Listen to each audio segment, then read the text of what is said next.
Ano nga ba ang pakiramdam ng literal na humihiwalay ang kaluluwa sa katawang lupa dahil sa takot? Intriguing ba? Panoorin ang nakaka-GV na video.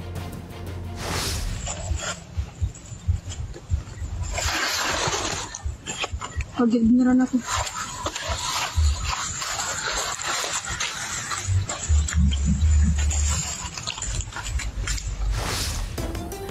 Kung kayo ay may kwentong kakaiba, mga kwento ng pag-ibig at storya na inspirasyon at pag-asa, maritong ibahagi, sumali sa ating Facebook group na Balitang A to Z, panoorin ang replay ng ating programa at sundan ang ating social media pages, hanapin ang Balitang A to Z. Ang ating pabaong quote of the night ngayong Lunes ay mula sa isang abogado at politiko na si James Faust. Ang sabi niya, ang katapatan ay hindi lang sa hindi pagsisinungaling.